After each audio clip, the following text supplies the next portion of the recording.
Hai Sobat Gabut, kembali lagi di channel Gabut Santuy, channel yang merangkum film seru yang layak kalian tonton. So, bagaimana kabar kalian? Di video kali ini kita akan merangkum film dari Thailand yang berjudul The Billionaire. Film ini diangkat dari kisah nyata yang mengisahkan tentang perjuangan seorang anak muda untuk menjadi pengusaha sukses. Film ini dirilis tahun 2011 di Thailand. Oke, sebelum lanjut, kita intro dulu ya. Check this out.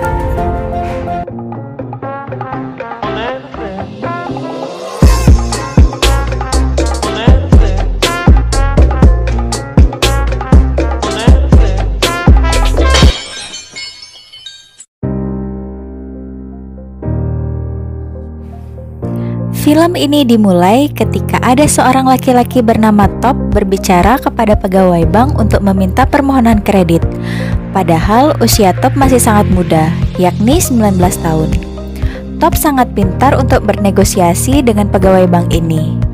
Top kemudian mulai menceritakan kisah hidupnya kepada pegawai bank agar pegawai bank tersebut meloloskan permohonan kreditnya. Pegawai bank pun mulai mendengarkan cerita Top.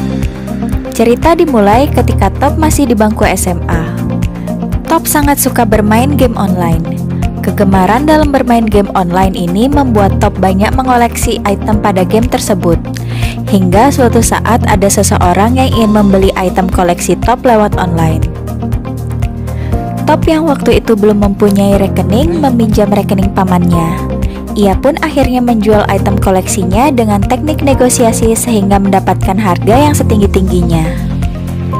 Top melakukan hal ini terus-menerus sampai ia mampu membeli mobil sendiri. Namun bisnis tersebut tidak bertahan lama karena akun game Top diblokir karena dianggap digunakan untuk tujuan komersil.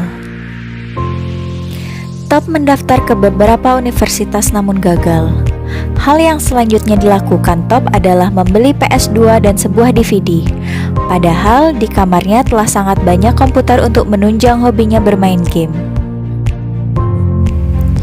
Sesampainya di rumah, ia dimarahi oleh orang tuanya karena dia gagal masuk ke universitas negeri. Bahkan ayah dan ibunya bertengkar karena universitas swasta sangat mahal biayanya. Sementara orang tua Top terlilit hutang yang sangat besar. Top melihat hal ini kemudian bertekad untuk tidak main game lagi dengan menghapus semua akun game yang ia miliki. Top kemudian membeli banyak DVD player untuk dijual kembali karena berniat membantu ekonomi keluarganya. Namun sialnya, DVD player yang amat sangat banyak ia beli ternyata adalah produk bajakan dan hanya bisa digunakan sekali saja. Top datang kembali ke penjual tersebut untuk komplain. Dia bertengkar dengan pemilik toko sampai Top ditampar oleh pemilik toko karena membuat keributan. Namun nasib telah menjadi bubur. DVD player yang sudah diborong Top tidak dapat dikembalikan lagi. Ketika Top pulang ke rumah mengendarai mobilnya, ia bertemu ayahnya dan mereka bertengkar lagi mengenai masa depan Top dan masalah ekonomi keluarga. Top yang tersulut egonya berkata kepada ayahnya bahwa ia mampu membiayai kuliahnya sendiri di universitas swasta. Akhirnya, Top diam-diam mengambil kalung jimat ayahnya dan digadaikan seharga 100.000 baht untuk biaya kuliahnya.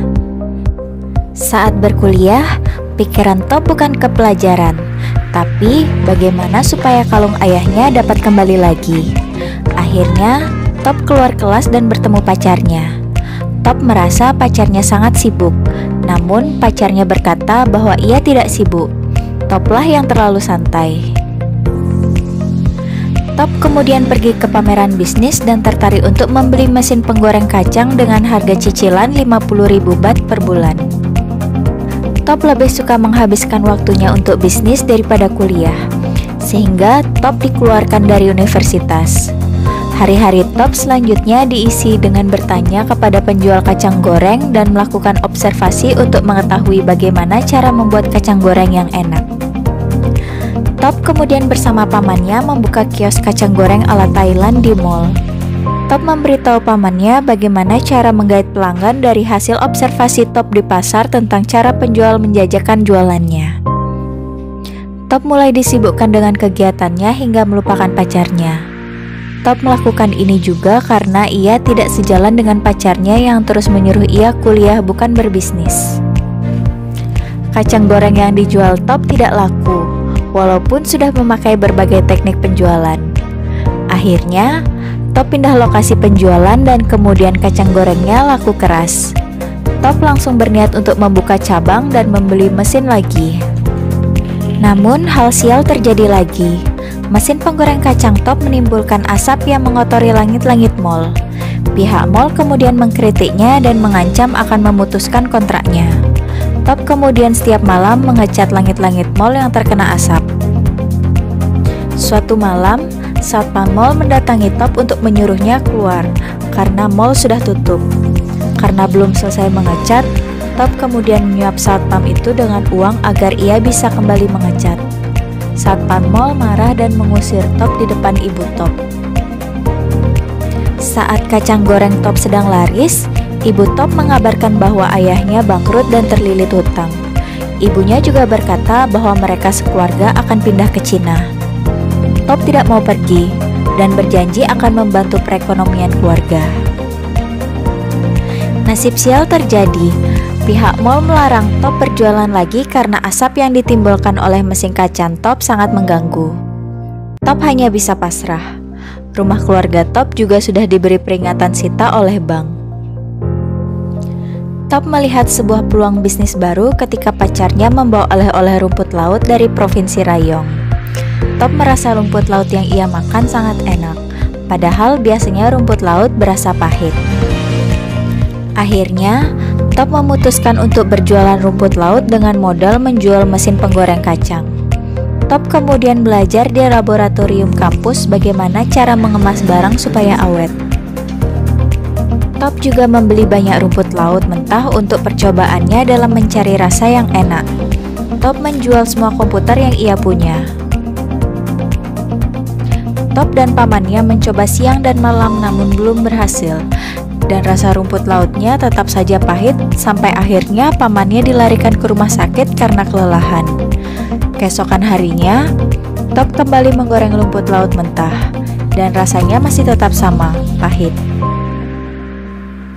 Tersisa hanya satu bungkus rumput laut yang jatuh pada waktu hujan ketika pamannya terjatuh. Dengan ragu, Top menggoreng rumput laut tersebut. Top terkejut. Rumput laut yang digorengnya tidak pahit. Akhirnya, Top menemukan cara agar rumput laut tidak pahit saat digoreng, yaitu dengan diembunkan atau dicelupkan ke dalam air sebelum digoreng. Bisnis rumput laut Top sangat diminati oleh masyarakat. Top ditelepon ibunya. Ibunya menanyakan kabar Top dan mengucapkan selamat ulang tahun kepadanya. Ayah Top juga berbicara di telepon dan menyuruh Top untuk kuliah di Cina. Kemudian Top bertanya berapa hutang ayahnya. Ayah Top menjawab kalau hutangnya sebanyak 40 juta baht. Top kemudian berpikir bagaimana caranya ia dapat menjual rumput laut sangat banyak agar bisa melunasi hutang ayahnya dan mengembalikan orang tuanya ke Thailand. Akhirnya, Top memutuskan untuk menjualnya di 7-Eleven. Di kantor 7-Eleven, Top melihat orang lain yang latihan presentasi dan belajar bagaimana cara presentasi yang baik. Ternyata, belum presentasi, Top sudah ditolak karena ukuran barangnya terlalu besar, harganya terlalu mahal, teori yang dipakai salah, dan sebagainya. Top kemudian bertemu pacarnya. Pacarnya tetap menyuruh ia kuliah sampai pacarnya berniat untuk membantu biaya kuliahnya. Top marah besar dan hubungan dengan pacarnya menjadi renggang. Top kemudian merubah desain bungkus rumput lautnya dan kembali ke kantor 7-Eleven untuk mempresentasikan produknya. Ternyata rumput laut Top diterima karena rasanya sangat enak. Top kemudian diminta untuk menyiapkan 72.000 bungkus rumput laut dan bulan depan akan ada inspeksi pabrik. Dan cerita Top ke pegawai bank pun berakhir sampai di sana. Pegawai bank merasa tersentuh oleh cerita Top, tetapi dia belum bisa memberikan permohonan kredit kepada Top dengan alasan dia masih 19 tahun dan kondisi keluarganya yang sedang terlilit hutang. Top kemudian menjual mobilnya dan Top ingat akan kalung ayahnya.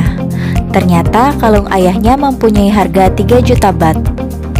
Top merasa tertipu namun tidak bisa berbuat apa-apa. Di perjalanan pulang, Top melihat pacarnya sudah bersama dengan laki-laki lain. Yah, kasihan si Top. Akhirnya, waktu inspeksi pun tiba. Top dianjurkan pamannya untuk menyuap pegawai inspeksi, namun Top tidak mau. Sebenarnya, ruko Top jauh dari kata memenuhi standar, namun Top berjanji akan memperbaikinya. Top dan karyawannya menyiapkan semua produknya yang akan dikirim sampai ia sakit dan mimisan. Namun, akhirnya usaha Top membuahkan hasil, dan ia dapat membayar hutang ayahnya 2 tahun kemudian. Top menjadi pengusaha yang sukses. Pada tahun 2010, penghasilan per tahunnya mencapai 1.500 juta baht, sekitar 450 miliar rupiah. Mempunyai 2.500 karyawan dan mengirimkan produknya ke 6.000 cabang 7-Eleven dan mengekspornya ke 27 negara di dunia, hingga mempunyai perkebunan rumput laut di Korea Selatan. Dan film pun berakhir. Oke Sobat Gabut, sekian dulu video dari kita. Semoga kalian terhibur. Jika kalian suka, bebas untuk like, komen, dan subscribe. Jangan lupa share video ini juga ya. Makasih udah nonton dan sampai jumpa di video selanjutnya. Bye.